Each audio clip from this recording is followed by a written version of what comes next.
Appreciate it. I find it interesting that my opponent mentioned that the whole 3 million new homes thing, which she can't get a mandate for. I don't know which state is going to give her that mandate. It almost seems, well, it was 3 million new homes that was actually brought up. Just saying, I actually read the thing. It said 3 million new homes that she wants to actually build. You can Google that as well, because I did see that you were Googling other stuff during the debate. So it's very interesting because the 3 million new homes that she's supposed to build, she needs a mandate for. And I don't know which state is going to just give up a 3 million new house mandate. So that's one of the other things that sound good, which in retrospect is not good, which is why when Kamala Harris was like doing the CNN town hall, she was like, she had one of the guys come up and she was asked like, how are you going to like, solve pricing in terms of like price gouging, your price gouging plan and stuff like that. And then the analyst also called out her plan. And he said very carefully, well, I actually read your plan and it's only for emergency cases. So how is it going to help someone out like Chris, right? Which it can't help it out, right? So the majority of like emergency cases might happen somewhere in like Florida or North Carolina, but it's not going to happen in like the majority of states. There's no like immediate emergency in terms of hurricane, and it's actually going to like fix the whole price issue, right? So price gouging in emergency cases is like useless to the general population. So in terms of 3 million new homes, it sounds good. But in retrospect, it's not going to happen, and there's no actual real incentive for any state to just give you 3 million new homes. So you might want to like Google that a little bit more in terms of that. But again, I think that giving more incentives to areas where there's not a lot of homes built is a great way. Giving incentives to businesses to build equity around those areas is also a good way. That's actually how Donald Trump's father, Fred Trump, got rich, is he would go to areas which are not very rich and he'd build like boutiques there and like restaurants, all sorts of things. And he'd actually spur up the wealth of that area. So I think things like that are a good way to give incentives for businesses and for people to actually move into areas and for actually to actually have home affordability. Now, the whole thing with 3 million new homes is kind of nonsense. Thanks, Matt. Your time is just about up. And Socrates, if you'd like to give a response to Matt's response, you have 1 minute. Is it possible to cede half of that to just hear what do you mean by mandate? Is that something I can do? Okay, thank you. Yeah. So you don't just build homes. You don't just build homes. So when she's saying there's like this sort of federal plan to build homes, which state is going to give her that mandate? Because it's not just sporadic, right? So my understanding is this is a tax credit. So this you have states in the United States, right? Yes. So this is a credit for people to build homes. Why would people? Well, the credit is the $25,000. No. This is a supply side credit. Wait, what does that even mean? It doesn't even make any sense. I mean, so it costs money for a construction project to build a home. If that home is going to be used for affordable housing or some percent affordable housing, right? There's some regulations around it. Then you get a tax credit for building it. And then also people get a tax credit for buying it. So it's actually addressing both sides of it. That seems like it's going to increase the deficit. When you give a lot of money around to people who can afford stuff, it's actually going to probably bring prices up for homes, and it's not going to solve the problem. Also, if you're talking about some sort of a federal plan, I think that's probably where all of the like communist memes came from. But in terms of like statewide, I don't know how that's going to be done statewide or which state is going to accept that and stuff like that. So it seems pretty illogical and unreasonable to me. So just addressing that in order, government spending increases the deficit. We can spend money on things that we like or things that are not useful, right? So it's not an argument against something to say that it'll increase the deficit. Of course, spending on literally everything increases the deficit. But I would rather increase spending to create a bunch of housing that we really need than to just give money to Goldman Sachs for stock buybacks or some multinational corporation that gets some tax credit from the Trump tax bill. That's not going to anything targeted or useful, right? So it's not really an argument to say something is tax spending. And now going on to this argument around what state will want this, what do you mean? Every state wants more housing for their people. I mean, this is a program for people building housing. I'm actually not clear what you're talking about, that this has to do with like a state mandate. Yeah, because things don't just work in the sense of like we're going to build 3 million new homes in your state. There's also something called like federal land, which I'm pretty sure you might not be aware of. There's all sorts of things going on with all sorts of states that have all sorts of economies, that have all sorts of incentives. So you don't just come in and say, we're going to build 500,000 new homes here, and that's objectively what's going to happen, and we're going to give a shit ton of people money to buy homes. That's why most economists that have actually reviewed her plan, and most socialists who I've even spoken to, said that it's actually not a great idea. It seems good to the average like onlooker on that. Oh, you're going to give people money and they're going to be able to afford homes. But there's a supply and demand issue when we're talking about a free market in terms of capitalism. So giving everyone money to buy an item is likely going to increase the price of that item. Okay. Right? If you give people money for building something or constructing something, we're talking about widgets. Let's say you say, I give you $5 to build this widget. Do you think more widgets will be built?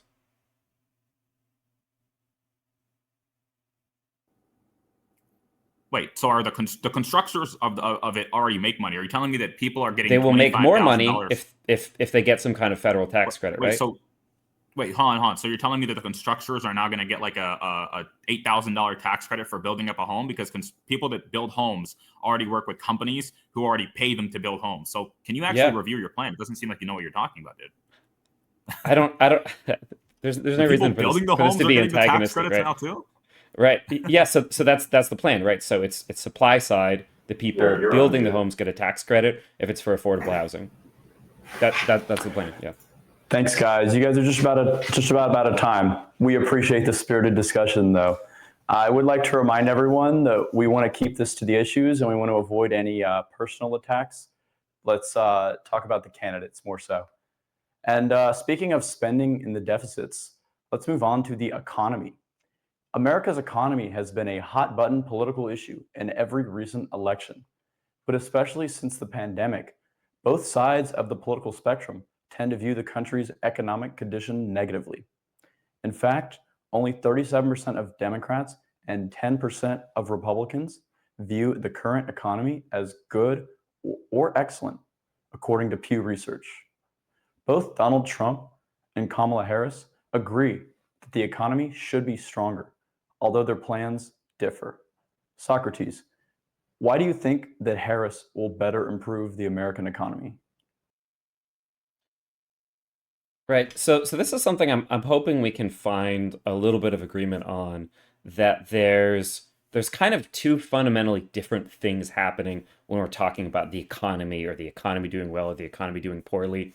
There's like GDP, there's how much people are buying stocks, or how much the stock market is increasing in value, or how much multinational corporations that have some base here in the United States, or how much more money Walmart or Amazon is making. And then there's, as you were talking about earlier, things like people being able to buy groceries or send their kids to school or send their kids to childcare, being able to afford homes, being able to afford cars, being able to afford gas, basic things like that. So I think I'm betting that we have some agreement that these are kind of different things that are felt differently and are both probably important. I think you probably can't neglect either, but you do have to think about both. I was personally not a fan of the Donald Trump tax credit. That was his, I would say, biggest piece of legislation, that was skewed really, really heavily toward just generic tax cuts for people who are making, in the millions and billions of dollars, compared to the people who are kind of struggling to get by or struggling to move up, just on a really basic level. I'd be curious to hear your thoughts on that, just to see where we're at. If I can see the rest of the time for now, we can figure out how to work that. Sure, you have 30 more seconds to give to Matt. Yeah. Okay. Wait, so can I respond, or is that his turn? I don't know what's going on.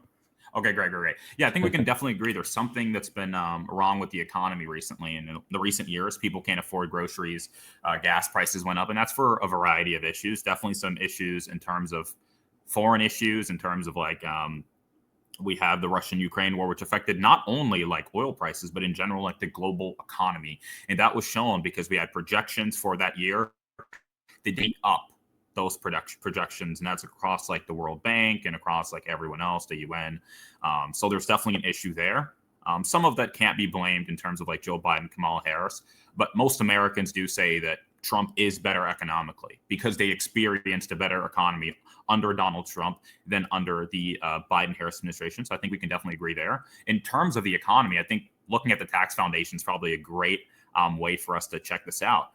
The tax foundation did a preliminary analysis. It's very detailed, looking at every single plan that Donald Trump has and every single plan that Kamala Harris has, or at least has proposed, like the tax credits, like the tariffs, and all of that good stuff. And they've shown that long run GDP, Donald Trump is 0.8 plus, long run wages, Donald Trump is 0.8 plus, long run full-time equivalent jobs, 597,000 added full-time equivalent jobs. If you don't know what FTE means, essentially it's the full actual jobs, like actual full-time jobs, not like the part-time jobs. And it shows here for Kamala Harris, long run GDP is negative 2.0, long run wages is negative 1.2%, and long run full-time equivalent jobs is going to be negative 786,000. I don't know if we can post those tables. It'd be really, really great to. And just for some information, the Tax Foundation is a nonpartisan organization that does research on all sorts of those things. You also touched upon the rich and how they don't pay their fare. Well, I think most people who say like, oh, it just went into like all of the rich, they got all the tax credits and stuff. So when people make more money, they also like get taxed more. So when you get a tax cut, that tax cut is also more, right? So if someone makes like $10,000 a year, their tax cut, right, is going to be probably a lot like less in comparison to someone who makes $500,000 a year. So more money physically, right? They get cut because they make more money. Right. I don't know if that makes sense to you, but yeah. So, and also the Tax Cuts and Jobs Act did help businesses out a decent amount, but it also gave them incentives for bonuses and wages and promotions and all of those things, which also benefited people that are workers. The Tax Foundation also there was a 2008 study done that also showed that increasing the corporate tax rate actually hurts people. So it actually hurts the workers, right? And does not hurt the business much because they'll kind of take that out on the workers. But when you actually give them a tax cut, they can afford to keep everything that they have. They can give people new jobs, new positions, all of those things, and it's less stress on the business, right? Simple capital. Thank you, Matt. We gave you your whole 2 minutes into that because it sounded like you were on a roll. So Socrates, if you'd like to offer a response, you have 60 seconds. Sure. So just on a really, really basic level, I mean, we can talk about different broad level evaluations of plans, but just thinking about, okay, we have taxes that we collect from the population and we spend that in whatever way we think is most effective for our country. I really think it's these talking points have never landed with me around, oh, well, they get taxed more, so they get more back in the credit. The different, progressive tax credit shelves or tax rate shelves that we have, those are arbitrary. Those are things that we set, that we think, if you make above this much, then your 400,000 and first dollar should be taxed at this rate, or your millionth dollar and first dollar, or your billionth dollar should be taxed at this rate. We can set that to whatever we want. So the idea that there's some issue in like physics in the world that we can't have a tax cut for just the middle class or just, the working class, that's somehow impossible. That's never really resonated with me. For me, it makes a lot of sense that we spend the money that we get from taxes in targeted ways that are going to be useful for making our country a better place. So things like money for starting a new business that drives the economy, money for building a home that people need, and money for buying a home so that you can start building equity, and basic tax credits for families, so it's easier to start a family if we think we want more like workers in this nation. Those all seem like very sensible, targeted things.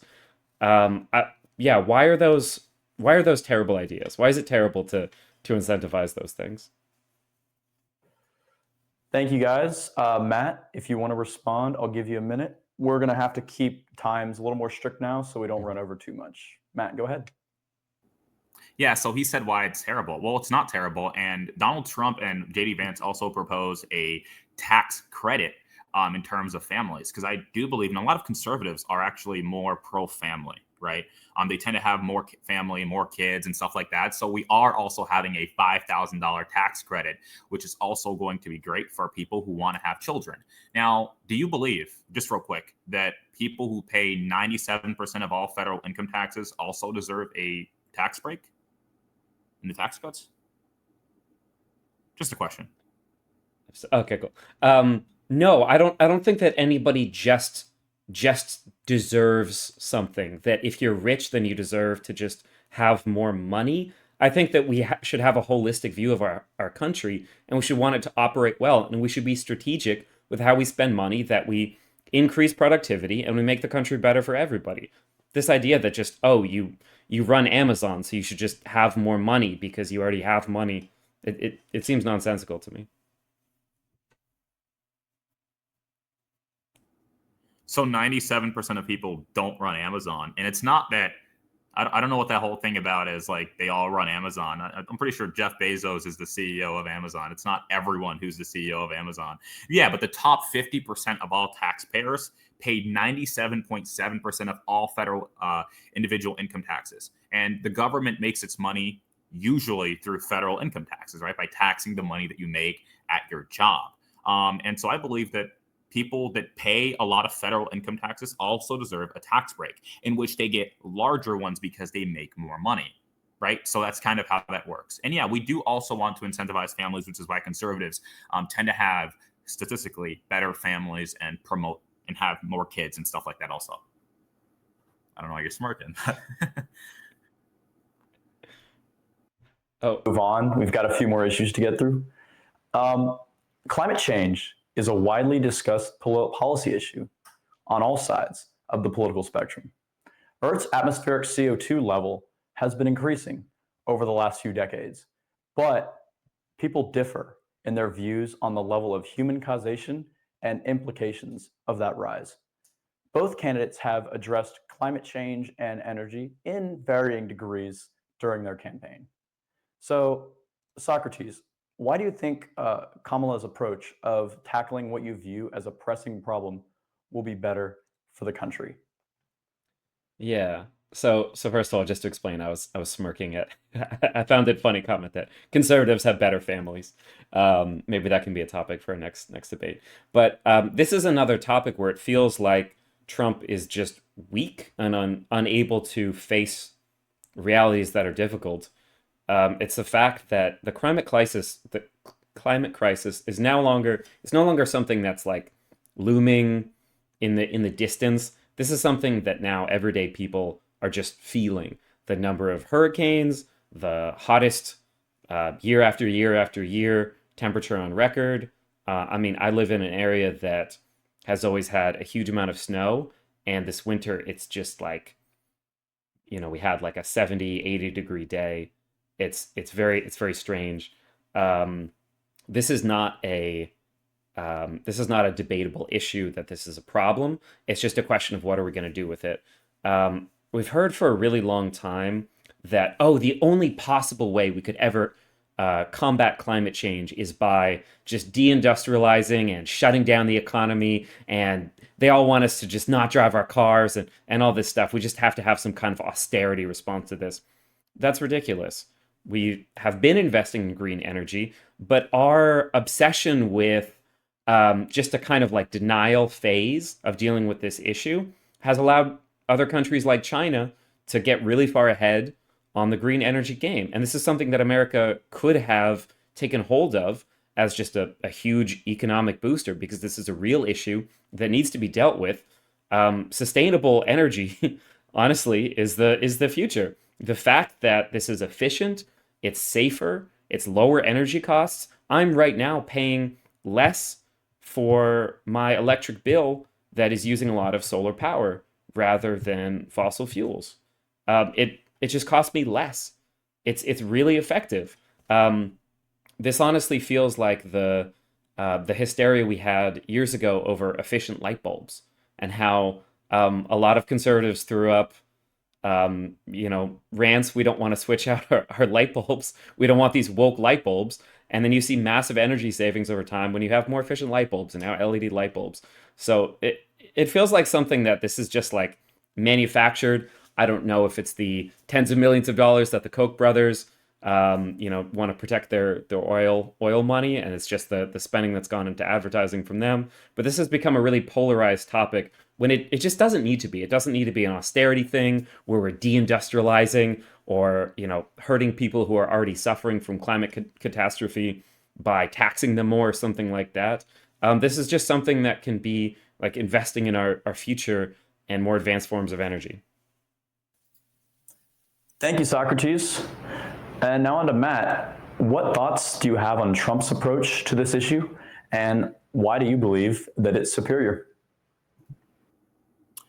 Yeah, so I mean, Trump hasn't had like a super sophisticated or calculated plan when it comes to the issue that we have with the climate crisis and everything. And Kamala Harris had proposed a Green New Deal, but then she went back on kind of fracking and the Green New Deal because apparently she didn't find it convincing or good, or she was told something. I do believe that we still need an emphasis on nuclear power as a low carbon solution. I think that's a pretty decent thing. Nuclear energy offers a reliable, scalable type of low carbon power source. I believe that, private sector incentives and research into advanced like nuclear technologies, like small modular reactors could make nuclear energy even safer and cheaper. In terms of, he said, leading countries like in installed renewable energy capacity worldwide, this is 2023. We are second in the world to China. And in terms of scale, because we always talk about scale, China is a much larger country and they have like 1 billion people. So it's expected that they, kind of do better than us in terms of that. Just like they have a larger military, but not a better military, right? So we are second in the world in terms of that. I do believe that we have to make certain adjustments. Climate change is a real thing. It does affect real people, and it, can affect storms and all sorts of hurricanes, floods that we have, and we should definitely do things to mitigate that. And I think as more research comes out, and like nuclear energy is not a bad thing, and carbon capture and natural gas, all of those things, in addition to nuclear, can be a part of like a balanced energy mix. And we just want to find a balance, like neutral ground. I think we have a neutral ground in this, into where we want to make sure people can afford things, and we want to make sure that it's not too much of a burden on the economy for us to tackle climate change, but also tackle it when we can. I think the middle ground's where it's best to meet there. Thanks, Matt. Socrates, if you want to offer a response to what Matt said, go ahead. You have about a minute.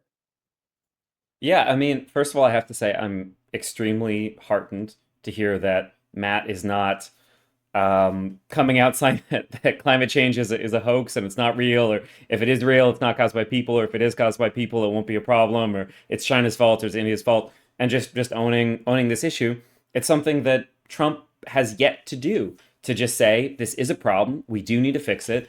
It is kind of strange to hear somebody who is debating in favor of the par excellence American exceptionalism candidate to say that, well, obviously we're going to be second to China. China's going to beat us. It's just how it is. There's nothing we can do about that. Whatever. It feels really strange to me.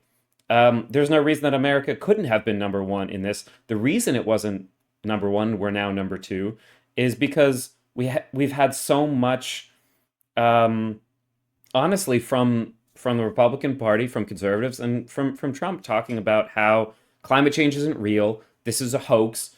This is like some liberal woke thing that they're pretending that there's some environmental issue that we have to deal with, and it's going to destroy us if we do try to deal with it.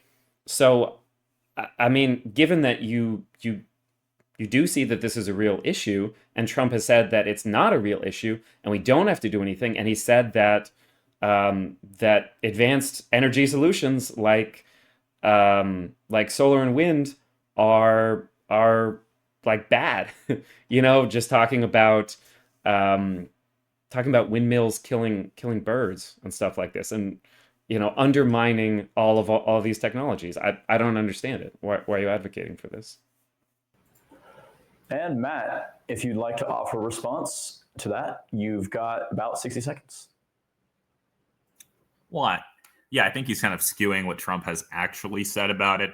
And when it comes to being second in the world, you almost acted like we were just second in the world. I think we've been second in the world for a decent amount of time when it comes to renewable energy. And us saying they are bigger than us in terms of China is not like a wrong thing. They are a much larger country with a lot more people and a lot more resources in certain regards. So that is objectively the case. And I agree that this is an issue that we need to tackle in terms of all Americans. But I think what Trump has sort of emphasized is that we don't want to tackle this issue in a way that will hurt the economy and hurt the people, right? That's something we don't want to do. At the same time, I think if we tackle the issue in a way that's not necessarily hurting the people and not hurting, what we're doing in our cause, I think that's fine. As fine as long as we find some sort of middle ground on that, then I think that will be completely okay and fine in terms of all of that. So, yeah.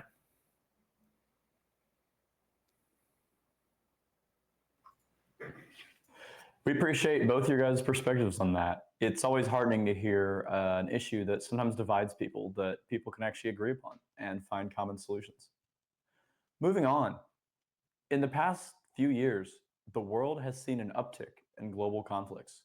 In fact, the number of armed conflicts that occurred in 2023 was nearly double the same amount in 2013, according to Our World in Data. From Russia and Ukraine to significant conflicts involving Israel and Palestine and Iran, there seems to be no shortage of them. And that doesn't even account for the many brewing geopolitical disputes like Taiwan and China and the Koreas that could seemingly set off at any minute. Once again, both candidates view armed conflicts around the world as a growing threat to America, but they offer different solutions. So, Matt, why do you think Trump will be better at alleviating these issues and promoting peace?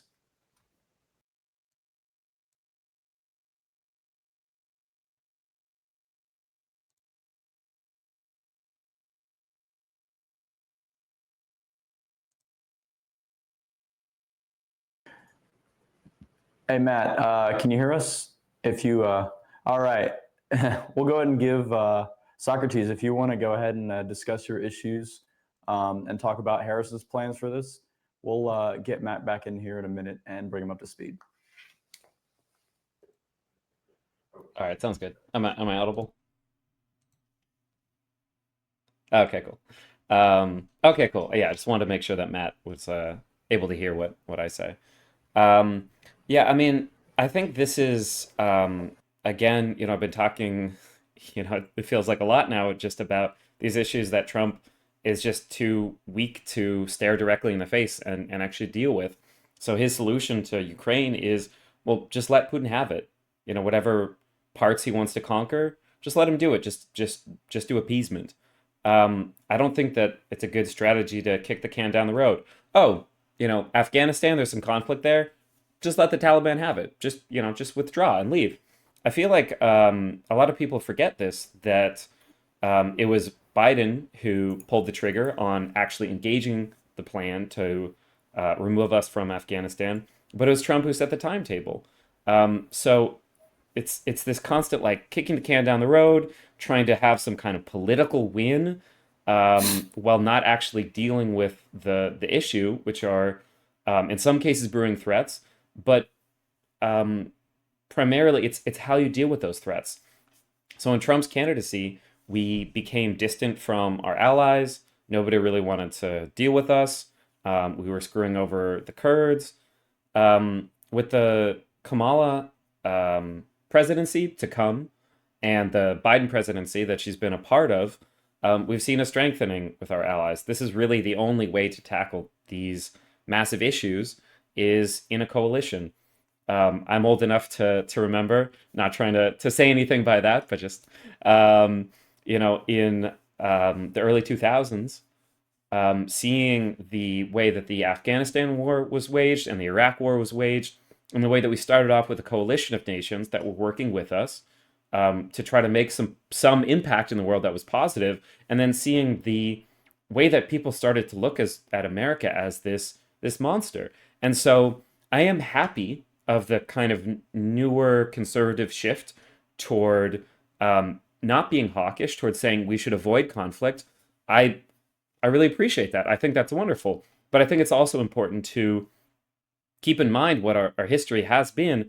And it's been conservatives for the last 80 years who have been propagating a Red Scare, anti Marxist, anti communist, and saying that the Russians are enemies. And now they want to look at, people on the left as you're, some kind of Russophobe.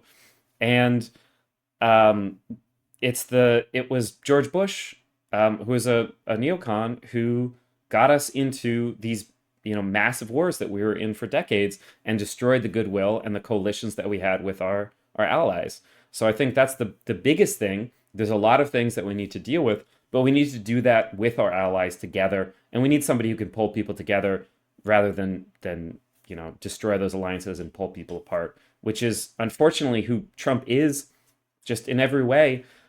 Pence doesn't like him. There's a reason he's not with his running mate, is that he destroys every kind of relationship he's with. Most of the people who are in his cabinet aren't supporting him, or they're actively saying, don't vote for him. He's a fascist. These are just, generals who have worked with him. So I think that says a lot. I hope I didn't go over my time there. I'm not sure if we're still on schedule. Oh, we're all good. I gave you a few extra seconds due to a few glitches. Matt, did you catch the gist of that before I let you have your 2 minutes?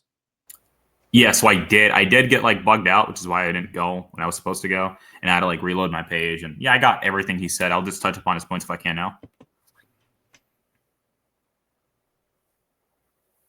Yep. Great. Yeah. So the first thing that I think he said was strength with our allies. I think we have been pretty strong in terms of our allies, but that's not the main issue. The main issue is that we have problems with our enemies. Strength with our allies has something that we've kind of had since NATO, right? The North Atlantic Treaty Organization. But in terms of strength with our allies, we've had that. It's just that we have enemies like Russia, and we have things like North Korea and stuff like that.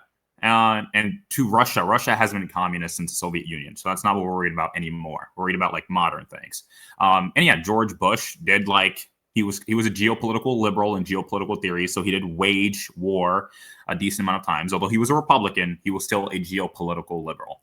And you said pull people apart, quote unquote, when you were giving your talk about geopolitics. Well, Donald Trump in 2018 actually met with Kim Jong-un at the DMZ, which no president really has done. He actually crossed the DMZ with Kim Jong-un and actually signed a denuclearization treaty. Now, the purpose was not truly to denuclearize, but to calm North Korea down.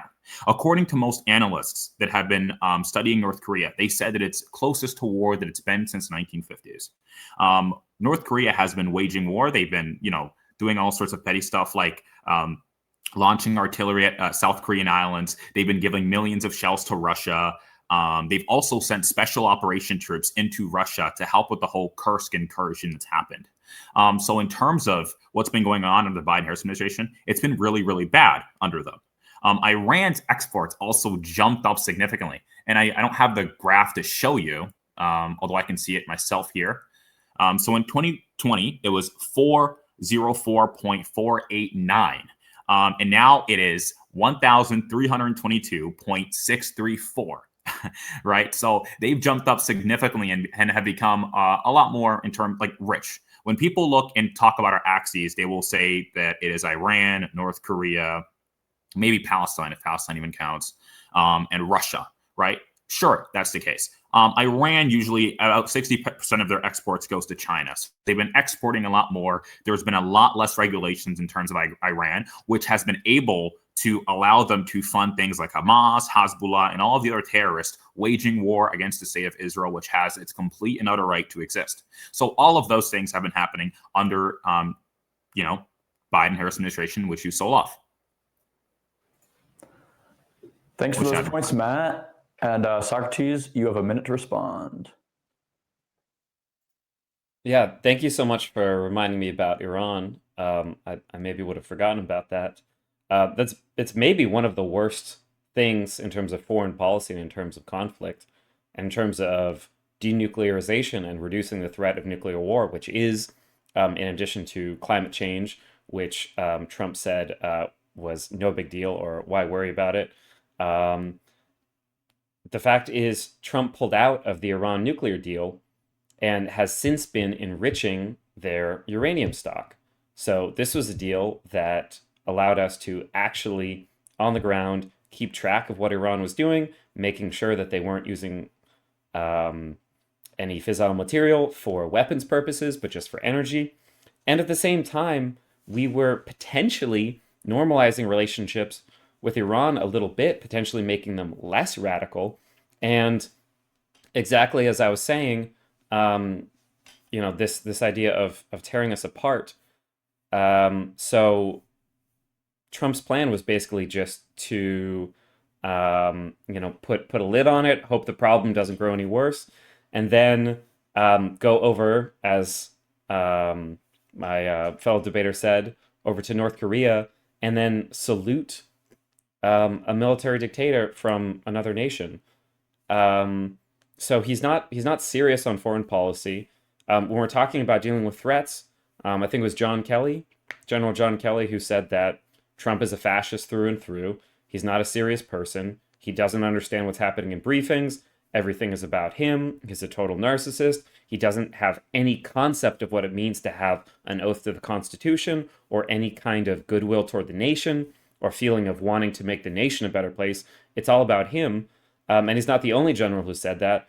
And Trump is a president who's talked about how, openly, he talked about how he didn't like McCain. He's not a real war hero because he was captured and tortured so bad that he couldn't raise his arms. And then in private, he was saying that people who died in wars, who were soldiers, are losers.